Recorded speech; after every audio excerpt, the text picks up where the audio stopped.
ધોરણ 6 વિજ્ઞાન કુતૂહલ પાઠ 3 ઉચિત આહાર સ્વસ્થ શરીરનો માર્ગ.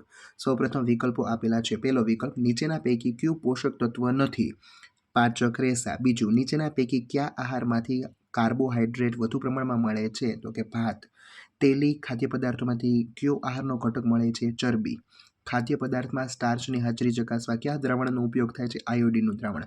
નીચેનામાંથી કયો પ્રોટીનનો સ્ત્રોત બાકીનાથી અલગ છે? તો કે પનીર. છઠ્ઠું, ખાટા ફળોમાં કયું વિટામિન વધુ પ્રમાણમાં હોય છે? Vitamin C. સાતમું, વિટામિન બીની ઉણપથી કયો રોગ થાય? બેરી. આઠમું, કયા વિટામિનની ઉણપથી દાંતના પેઢામાંથી રુધિર નીકળે છે? Vitamin C. આ નવમું, કયા વિટામિનની ઉણપથી હાડકાં પોચા અને વાંકા થઈ જાય છે? Vitamin D. 10મું, આયોડિનની ઉણપથી કયો રોગ થાય છે? ગોઈટર. હાડકાના બંધારણ માટે કયું ખનિજ તત્વ જરૂરી છે? કેલ્શિયમ. એનિમિયા કયા ખનિજ તત્વની ઉણપથી થાય છે? આયર્ન. સ્કર્વી કયા વિટામિનની ઉણપથી થાય છે? તો કે વિટામિન સી. ચાલો, એના પછી ખાલી જગ્યાઓ આપેલી છે. પહેલી ખાલી જગ્યા, આહારનો ઘટક ચરબી કાર્બોહાઈડ્રેટની સરખામણીમાં બમણી કે તેથી વધુ શક્તિ આપે છે. બીજું, પ્રોટીનયુક્ત આહારને શરીરવર્ધક ખોરાક પણ કહે છે. ત્રીજું, આમળામાં વિટામિન સી હોય છે.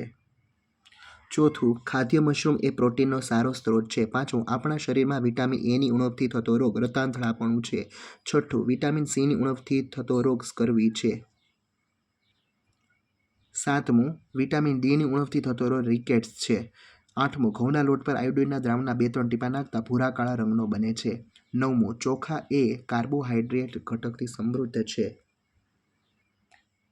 10મું, આહારમાં આયોડિનયુક્ત મીઠાનો ઉપયોગ ગોઈટર રોગ થવાની સંભાવના ઘટાડે છે. ચાલો, એના પછી નીચેના પ્રશ્નોના માત્ર ઉત્તરો લખો. એમાં પહેલો, કઠોળમાંથી આપણને કયો આહારનો ઘટક મળે છે? પ્રોટીન. સૂર્યના કોમળ કિરણો આપણા શરીર પર પડવાથી શરીરમાં કયું વિટામિન ઉત્પન્ન થાય છે? Vitamin D. આંખના સ્વાસ્થ્યની જાળવણી માટે કયા વિટામિનની જરૂરિયાત છે? Vitamin A. આહારનો કયો ઘટક આપણા શરીરની વૃદ્ધિ અને સમારકામમાં મદદ કરે છે? પ્રોટીન. દૂધમાં કયું વિટામિન હોતું નથી? Vitamin C. કયું ખનિજ તત્વ રુધિરના બંધારણનો અગત્યનો ઘટક છે? આયર્ન. કયા આહારના ઘટકને આપણા શરીરમાં સંગ્રહિત ઉર્જાના સ્ત્રોત તરીકે ગણવામાં આવે છે? ચરબી. મીઠાની ખેતી કરતા જનજાતિ સમુદાયના લોકોને શું કહે છે? તો કે અગરિયા. ચલો, એના પછી ખરા ખોટા આપેલા છે. સ્ટાર્ચ એ એક પ્રકારનો કાર્બોહાઈડ્રેટ છે. સાચું. આયોડિનનું દ્રાવણ પીળા રંગનું હોય છે. સાચું. વિટામિનને આપણા આહારનો મુખ્ય પોષક ઘટક ગણવામાં આવે છે. ખોટું. પાચક રેસા અપાચિત ખોરાકને આપણા શરીરમાંથી સરળતાથી બહાર કાઢવામાં મદદ કરે છે. સાચું. રતાંતળાપણું ખનિજ તત્વની ઉણપથી થતો રોગ છે. ખોટું. મેદસ્વીતા ત્રુટિજન્ય રોગ છે. ખોટું. સમતોલ આહાર લેવાથી ત્રુટિજન્ય રોગો થતા અટકાવી શકાય છે. સાચું. બર્ગર અને પિઝા એ આરોગ્યપ્રદ ખોરાક છે. ખોટું. ચલો, પાંચમા પ્રશ્નમાં એક વાક્યમાં ઉત્તર લખો. પહેલું, કયા પોષક તત્વો ધરાવતા ખોરાકને ઉર્જાવર્ધક ખોરાક કહેવાય છે? તો કે કાર્બોહાઈડ્રેટ્સ અને ચરબી ધરાવતા ખોરાકને ઉર્જાવર્ધક ખોરાક કહે છે. બીજો પ્રશ્ન, આહારના મુખ્ય ઘટકો જણાવો. તો આહારના મુખ્ય ઘટકો કાર્બોહાઈડ્રેટ, ચરબી, પ્રોટીન, વિટામિન, પાચક રેસા છે. ત્રીજો, સ્ટાર્ચ આયોડિનના દ્રાવણ સાથે કયો રંગ આપે છે? સ્ટાર્ચ આયોડિનના દ્રાવણ સાથે ભૂરો કાળો રંગ આપે છે. ચોથું, આહારમાં કયા પોષક તત્વોની અલ્પ માત્રામાં આવશ્યકતા રહે છે? આહારમાં વિટામિનો અને ખનિજ તત્વોની અલ્પ માત્રામાં આવશ્યકતા છે. પાંચમું, આપણા શરીરને જરૂરી પાચક રેસા કયા પદાર્થોમાં મળે છે? આપણા શરીરને જરૂરી પાચક રેસા અનાજ, કઠોળ, લીલા શાકભાજી તથા ફળોમાંથી મળે છે. શિયાળામાં વસાણા તરીકે વપરાતા લાડુમાં કઈ કઈ ખાદ્ય સામગ્રી હોય છે? તો શિયાળામાં વસાણા તરીકે વપરાતા લાડુમાં ઘઉંનો લોટ, ઘી, ગોળ, ગુંદર, બદામ, કાજુ, મેથી, અમુક બીજ વગેરે વપરાય છે. સાતમું, ખોરાકનું ફોર્ટિફિકેશન એટલે શું? તો ખોરાકના પોષક તત્વોમાં સુધારા કરવા તેમાં જરૂરી વિટામિનો અને ખનિજ તત્વોને ઉમેરવાની ક્રિયાને ખોરાકનું ફોર્ટિફિકેશન કહે છે. આઠમું, શા માટે જંક ફૂડમાં વધારે કેલરી હોય છે? તો કે જંક ફૂડમાં શર્કરા અને ચરબીની માત્રા વધુ હોવાથી તેમાં વધારે કેલરી હોય છે. નવમો, ધ્રુવીય રીંછમાં ચરબીનો સંગ્રહ ક્યાં થાય છે? ધ્રુવીય રીંછમાં ચરબીનો સંગ્રહ ચામડીની નીચે થાય છે. 10મું, મિલેટ્સમાં કયા 4 અનાજનો સમાવેશ થાય છે? મિલેટ્સમાં બાજરી, જુવાર, રાગી અને સામાનો સમાવેશ થાય છે. 11મું, સ્થાનિક લોકો ખોરાક ખાવાથી અન્ન યાત્રા કેવી રીતે ઘટાડી શકાય છે? તો કે સ્થાનિક ખોરાક ખાવાથી અન્ન યાત્રા ઘટાડી શકાય છે, કારણ કે તે માલની હેરફેરનું ખર્ચ બચાવે છે. શું આપણે બધા જ પોષક તત્વો વનસ્પતિ અને પ્રાણીઓમાંથી મેળવીએ છીએ? ના. જેમ કે મીઠું આપણે દરિયાના પાણીમાંથી બાષ્પીભવનની રીતથી મેળવીએ છીએ, અને વિટામિન ડી છે એ સૂર્યપ્રકાશમાંથી મેળવીએ છીએ. ચાલો, એના પછી છઠ્ઠો પ્રશ્ન આપેલો છે વ્યાખ્યા. એમાં પહેલી વ્યાખ્યા, સમતોલ આહાર, જે આહારમાં શરીરની વૃદ્ધિ અને વિકાસ માટે જરૂરી છે પોષક તત્વો મળી રહે છે તેને સમતોલ આહાર કહે છે. બીજું, પોષક તત્વો, આહારના જે ઘટકો ઉર્જા પ્રદાન કરે છે, શરીરની વૃદ્ધિ, વિકાસ તેમજ સમારકામમાં મદદ કરે છે અને રોગોથી રક્ષણ આપે છે તેને પોષક તત્વો કહે છે. ત્રીજું, ત્રુટિજન્ય રોગો, આપણા શરીરમાં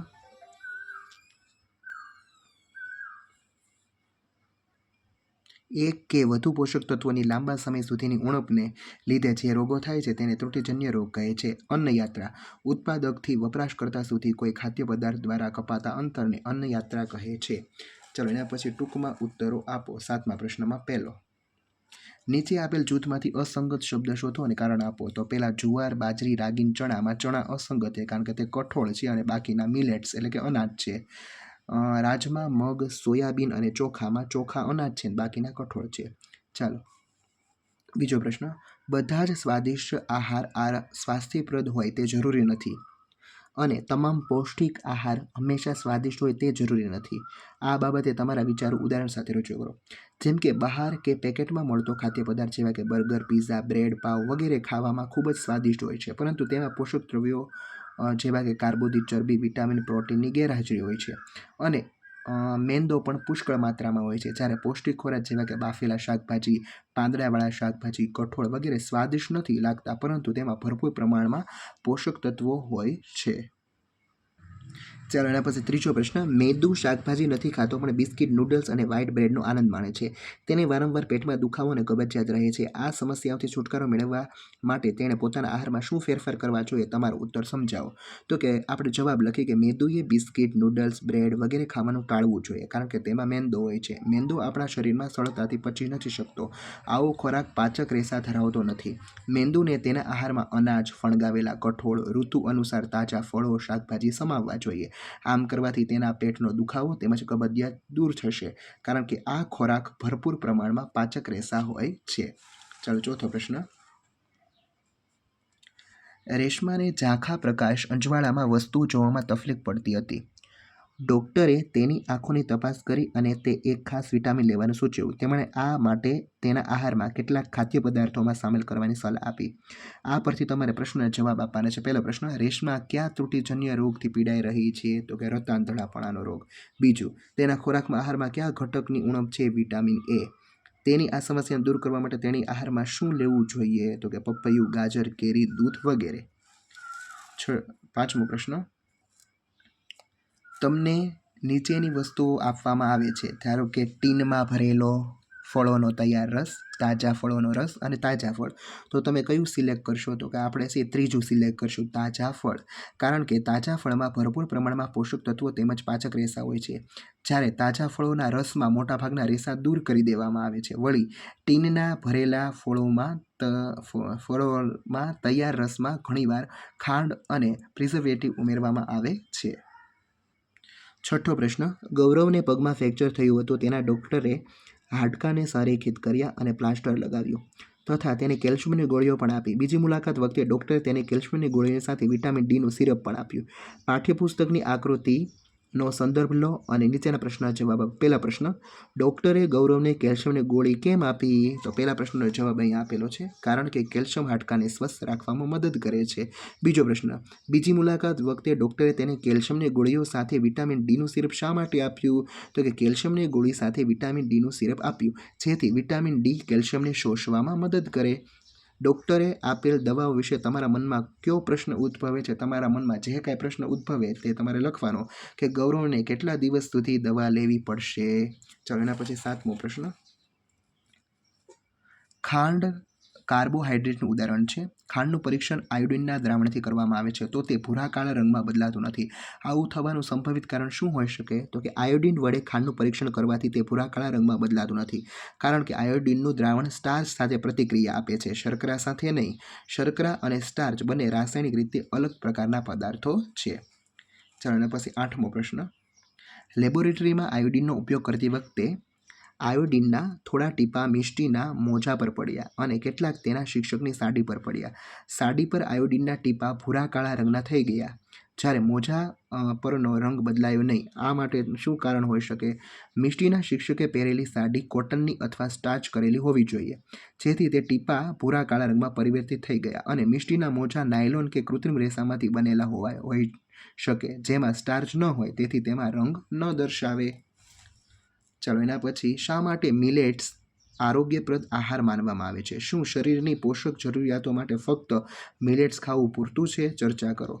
મિલેટ્સ આરોગ્યપ્રદ ખોરાક ગણવામાં આવે છે કારણ કે તે અત્યંત પૌષ્ટિક અનાજ છે. બાજરીમાં 7 થી 12% પ્રોટીન, 2 થી 5% ચરબી, 65 થી 70% કાર્બોહાઈડ્રેટ અને 15 થી 20% પાચક રેસા હોય છે. તે આપણા શરીરની સામાન્ય કામગીરી માટે જરૂરી સમતોલ આહારમાં નોંધપાત્ર ફાળો આપે છે. મિલેટ્સ, બાજરી અને તેના જેવા બરછટ અનાજ પૌષ્ટિક અનાજ હોવાથી ફક્ત મિલેટ્સ ખાવાથી શરીરની પોષક જરૂરિયાતો પૂરી થઈ શકે છે. 10મો પ્રશ્ન. તમને એક દ્રાવણનો નમૂનો આપવામાં આવે. આ નમૂનો આયોડિન હોવાની શક્યતાને કેવી રીતે તપાસશો? તો કે નીચે મુજબની કસોટી કરી શકાય. કસનળીમાં થોડા પ્રમાણમાં સ્ટાર્ચનું દ્રાવણ લો. હવે તેમાં આપેલ નમૂનાના દ્રાવણના થોડા ટીપા ઉમેરો. જો મિશ્રણનો રંગ બદલાઈને ભૂરો કાળો બને તો તે સૂચવે છે કે આપેલ નમૂનાનું દ્રાવણ આયોડિનનું દ્રાવણ છે. જો તે પીળા રંગનું હોય તો તે આયોડિનનું દ્રાવણ છે તેમ પણ કહી શકાય. મગફળીમાં ચરબી ઘટકની હાજરી તમે કેવી રીતે તપાસશો? ચાલો. મગફળીની એક સીંગ લો, તેને કાગળમાં લપેટી પથ્થર વડે સાવચેતીપૂર્વક ટીપો. હવે કાગળને સૂર્યપ્રકાશમાં રાખી તેનું નિરીક્ષણ કરો. જો કાગળમાં તેલી ડાઘ દેખાય તો તે ચરબીની હાજરી સૂચવે છે. 12મો પ્રશ્ન. કાર્બોહાઈડ્રેટ એટલે કે કાર્બોદિતના સ્ત્રોતો જણાવો. તો કે ઘઉં, બાજરી, ચોખા, મકાઈ, બટાકા, શક્કરિયા, કેળા, કેરી, સફરજન, અનાનસ, ચીકુ, ગોળ, ખાંડ અને શેરડી. ચાલો, ચરબીના સ્ત્રોતો જણાવો. તો કે વનસ્પતિ પેદાશો અને પ્રાણીજ પેદાશો બંને આવશે. તો વનસ્પતિ પેદાશોમાં મગફળીનું તેલ, સરસવનું તેલ, તલનું તેલ, કોપરેલ, સોયાબીન તેલ, તલ અને મગફળી. આના સિવાય કોપરું, સૂર્યમુખીના બી, પછી બદામ, કાજુ, પિસ્તા, અખરોટ. ચાલો, પ્રાણીજ પેદાશોમાં દૂધ, દહીં, માખણ, ઘી, મલાઈ, માંસ, માછલી અને ઈંડા. ચાલો, 14મો પ્રોટીનના સ્ત્રોતો જણાવો. તો કે એમાં પણ વનસ્પતિજ અને પ્રાણીજ. વનસ્પતિજમાં ચણા, મઠ, તુવેર, વાલ, વટાણા, સોયાબીન, રાજમા. પ્રાણીજમાં માંસ, માછલી, પછી ઈંડા, દૂધ અને પનીર. ચાલો, પછી 15મો. આપણા શરીરમાં પાણીની અગત્યતા જણાવો. પાણી એ આપણા શરીરનો આવશ્યક ભાગ છે. પાણી આપણા શરીરમાં સામાન્ય કાર્યો કરવામાં મદદ કરે છે. તે આપણા શરીરને ખોરાકમાંથી પોષક તત્વો શોષવામાં મદદ કરે છે. તે આપણા શરીરમાંથી નકામા અને હાનિકારક પદાર્થોને પરસેવા અને મૂત્ર સ્વરૂપે દૂર કરે છે. 16મો પ્રશ્ન. પાચક રેસાના સ્ત્રોતો અને તેની અગત્યતા. પાચક રેસાના સ્ત્રોતો આખા અનાજ, કઠોળ, સૂકો મેવો, ફળો, લીલા શાકભાજી. અગત્યતા એની તો કે પાચક રેસા આપણા શરીરમાંથી અપાચિત ખોરાકને દૂર કરવા માટે મદદ કરે છે, જેથી સરળતાથી મળત્યાગ થાય છે. 17મો પ્રશ્ન. આપણા શરીરને પાણી પૂરું પાડતા ખોરાકના સ્ત્રોતો ક્યાં છે? તેમાંથી કેટલાકની યાદી બનાવો. તો કે કાકડી, તરબૂચ, ટેટી, ટામેટા, સફરજન, પછી નારંગી, પછી દ્રાક્ષ, પાઇનેપલ, શેરડી, પપૈયું, મૂળા, ચૂકી, પાલક, સ્ટ્રોબેરી વગેરે. ચાલો, હવે 8મો પ્રશ્ન છે. વૈજ્ઞાનિક કારણો આપો. નાના બાળકોને આહારમાં પૂરતા પ્રમાણમાં પ્રોટીન આપવું જોઈએ, કારણ કે નાના બાળકોની શરીરની વૃદ્ધિ ઝડપથી થતી હોય છે. પ્રોટીન નવી માંસપેશીના સર્જન માટે જરૂરી છે. પ્રોટીનથી નાના બાળકોની વૃદ્ધિ અને વિકાસ થાય છે. આમ શરીરના વિકાસ અને બંધારણ માટે નાના બાળકોના આહારમાં પ્રોટીન હોવું જોઈએ. બીજો પ્રશ્ન. બાળકોને સૂર્યના કોમળ તડકામાં રમવા દેવા જોઈએ, કારણ કે સૂર્યના તડકાથી બાળકોના શરીરમાં વિટામિન ડીનું સંશ્લેષણ થાય છે. વિટામિન ડી હાડકાં તથા દાંતની વૃદ્ધિ તેમજ વિકાસ માટે જરૂરી છે. વિટામિન ડી કેલ્શિયમના શોષણમાં પણ મદદરૂપ છે. સવારે કુમળા તડકામાં રમતા બાળકોને વિટામિન ડીની ઉણપ રહેતી નથી અને સુક્તાનનો રોગ થતો નથી. ચાલો, એના પછી ત્રીજું. આપણે લીલા પાંદડાવાળા શાકભાજી ખાવા જોઈએ, કારણ કે લીલા પાંદડાવાળા શાકભાજી આપણને ભરપૂર માત્રામાં વિટામિન્સ અને ખનિજ તત્વો પૂરા પાડે છે. લીલા પાંદડાવાળા શાકભાજી આપણને પાચક રેસા પૂરા પાડે છે, જે અપાચિત ખોરાક દૂર કરવામાં તેમજ મળત્યાગ સરળતાથી કરવામાં ઉપયોગી છે. ચોથું, આપણે સમતોલ આહાર લેવો જોઈએ કારણ કે સમતોલ આહારમાં જુદા જુદા પોષક દ્રવ્યો જેવા કે કાર્બોદિત, પ્રોટીન, ચરબી, વિટામિન, ખનિજ ક્ષારો અને પાચક રેસા હોય છે. સમતોલ આહાર લેવાથી આપણા શરીરને રોગો સામનો કરવાની રોગ પ્રતિકારક શક્તિ મળે છે. સમતોલ આહાર લેવાથી શરીરની વૃદ્ધિ અને વિકાસ થાય છે. પાંચમું, દૂધ સંપૂર્ણ આહાર છે પરંતુ સમતોલ આહાર નથી કારણ કે દૂધમાં કાર્બોહાઈડ્રેટ્સ, ચરબી, પ્રોટીન, વિટામિન અને ખનિજ તત્વો હોય છે પરંતુ દૂધમાં વિટામિન સી અને પાચક રેસા હોતા નથી. તેથી દૂધને સંપૂર્ણ આહાર છે પરંતુ સમતોલ આહાર નથી. દૂધમાં લગભગ તમામ પ્રકારના પોષક તત્વો હાજર હોય છે તેથી તે સંપૂર્ણ આહાર છે અને દૂધમાં પાચક રેસાની ગેરહાજરી હોવાથી તે સમતોલ આહાર નથી. ચાલો એના પછી 9મો પ્રશ્ન, તફાવતના મુદ્દા. પેલું છે કાર્બોહાઈડ્રેટ્સ અને ચરબી.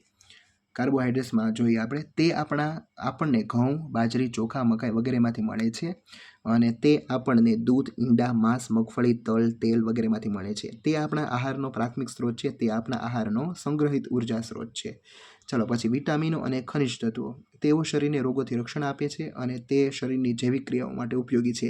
તે હૃદયના સ્વાસ્થ્ય તેમજ સારી દ્રષ્ટિ માટે જરૂરી છે અને તે દાંત તેમજ રક્ત અને હાડકાની મજબૂતાઈ માટે ઉપયોગી છે. વિટામિન સી અને વિટામિન ડી, તે ખાટા ફળમાંથી મળે છે. તે સૂર્યપ્રકાશમાંથી મળે છે. તે સારી દ્રષ્ટિ, હાડકાં, દાંત માટે જરૂરી છે. તેનાથી સ્કર્વીનો રોગ થાય છે. તે શરીરના રુધિર, હાડકાં, દાંતના બંધારણ માટે ઉપયોગી છે. તેના ઉણપથી સુક્તાનનો રોગ થાય છે. ચાલો જોડકા આપેલા છે. વિટામિન એ રતાંતળાપણું, વિટામિન B1 તો બેરી, વિટામિન સી તો સ્કર્વી અને વિટામિન ડી તો સુક્તાન એટલે કે રિકેટ્સ. ચાલો એના પછી મુદ્દાસર પ્રશ્નોના જવાબ આપેલા છે. એમાં પહેલો પ્રશ્ન, આપણા આહારમાં રહેલા પોષક તત્વોના નામ લખો અને દરેકના સામાન્ય કાર્યો લખવાના છે. પહેલું, કાર્બોહાઈડ્રેટ્સ એટલે કે કાર્બોદિત.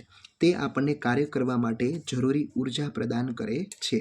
ચાલો બીજું, ચરબી. તે આપણને કાર્બોદિત કરતાં બમણી માત્રામાં ઉર્જા આપે છે. ત્રીજું, પ્રોટીન. આપણા શરીરના સ્નાયુઓ તેમજ વૃદ્ધિ, વિકાસ અને સમારકામ માટે ઉપયોગી છે. ચોથું, વિટામિન. તે આપણા શરીરને રોગોથી બચાવે છે તેમજ તંદુરસ્ત રાખે છે.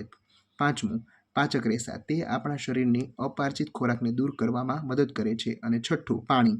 તો કે તે આપણા શરીરમાંથી પોષક દ્રવ્યો શોષવામાં મદદ કરે છે. ચાલો એના પછી છે ટૂંક નોંધ લખો. મિલેટ્સ.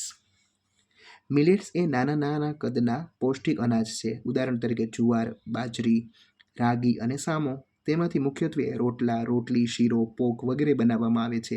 મિલેટ્સ એ ભારતનો મૂળ પાક છે. તે વિવિધ આબોહવામાં સરળતાથી ખેતી કરી શકાય છે. તેના અસંખ્ય લાભો છે જેવા કે તે વિટામિનો, કેલ્શિયમ અને પાચક રેસાનો સારો સ્ત્રોત છે. બીજું, તેઓ શરીરમાં સામાન્ય કાર્યો કરવા માટે યોગદાન આપે છે અને મિલેટ્સ એ અત્યંત પૌષ્ટિક અનાજ છે. ત્રીજો પ્રશ્ન, ભારતમાં પરંપરાગત અને આધુનિકરણ રાંધણ પદ્ધતિઓની ચર્ચા કરો. તો જોઈએ આપણે પરંપરાગતમાં શું આવે તો પરંપરાગત પદ્ધતિમાં રાંધવાનું કાર્ય ચૂલા પર થતું હોય છે. આધુનિક પદ્ધતિમાં મોટા ભાગે ગેસ કે સગડી પર થાય છે. બીજો મુદ્દો, આ પદ્ધતિમાં દળવાની ક્રિયા હાથ વડે ખલદસ્તાથી થતી અને આમાં મોટા ભાગે મિક્સર અને ગ્રાઇન્ડરનો ઉપયોગ થાય છે. ત્રીજો મુદ્દો, રાંધવામાં તાજી ઉગાડેલી જ શાકભાજીનો ઉપયોગ થાય છે. તેમાં પેકેજિંગ કે પ્રોસેસ કરેલા પદાર્થોનો જ ઉપયોગ થાય છે. ચાલો એના પછી પ્રવૃત્તિઓ આપેલી છે. એમાં પહેલું, આપેલ ખાદ્ય પદાર્થોમાં સ્ટાર્ચની હાજરી તપાસવી. ચાલો એમાં સાધન સામગ્રીમાં ડ્રોપર અને કાચની ડીશ. ખાદ્ય પદાર્થોમાં આયોડીનનું દ્રાવણ અને બટાકાની કાતરી. ચાલો સૌપ્રથમ એક ડીશમાં બટાકાની સ્લાઇડ લો. બટાકાની સ્લાઇસ ઉપર થોડા ટીપા આયોડીનના દ્રાવણના નાખો. ત્યારબાદ તેનું ધ્યાનપૂર્વક અવલોકન કરો. બટાકાની કાતરીનો રંગ નોંધો. અવલોકન, બટાકાની કાતરીનો રંગ ભૂરો કાળો થઈ જાય છે. નિર્ણય, ખાદ્ય પદાર્થોનો ભૂરો કાળો રંગ થવો તે સ્ટાર્ચની હાજરી દર્શાવે છે.